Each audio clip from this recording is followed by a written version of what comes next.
अलग भगे जान प्यार तोरा सके लियोगे जान प्यार तोरा सके लियोगे ये जान कोना बिसैर के जान हमर जान तू त जानू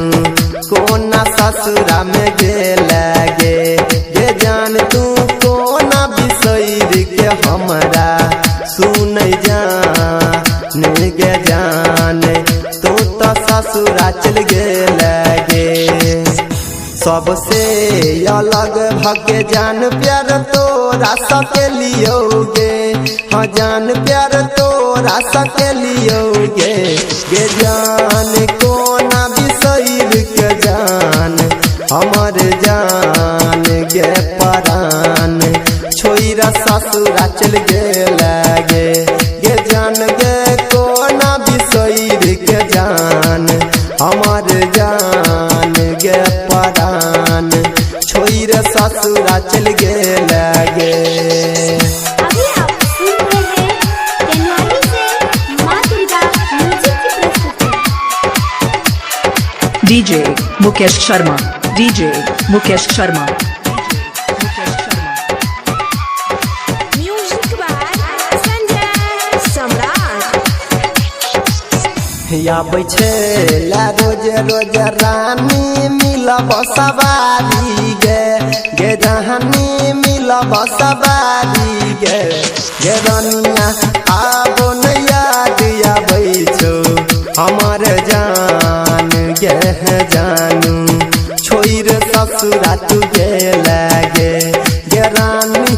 आबो न याद आबै छौ हमर जान गे हसोना तोरा याद में आबै छौ गे।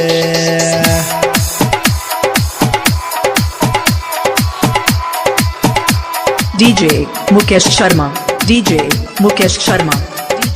मुकेश शर्मा प्यार के बहाना बना के जान हमारा फंसे लही गे जान हमारा फंसे लही गे जान तोरे चक्कर में घर से भेली बेघर गे करे जा छोइरा ससुरा तू गेलगे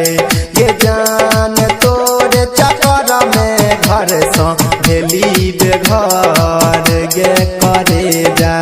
छोइरा ससुरा तू गेलगे। अखन अपने सब सुन रहल छी माँ दुर्गा म्यूजिक के शानदार प्रस्तुति।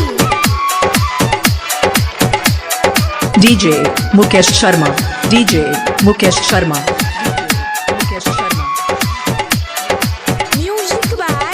संजय सम्राट। देला हाल भले डर जान तू आग में जरे लही गे जान तू आग में जरे लही गे जान तू जाइते अपना ससुरा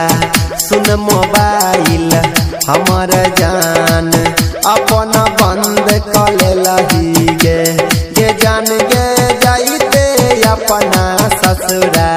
सुनने जान गे तो सीम अपना चेंज कर लही गे कनी कनी कहै छौ जान गायक यानी लगे गे जान राजेश सुनी लगे गे जान डीजे कृष्ण ससादी तोरा चलही करे जा सुनीता वो के भूल तू गेलही गे जान गे ससुरा में जाके गे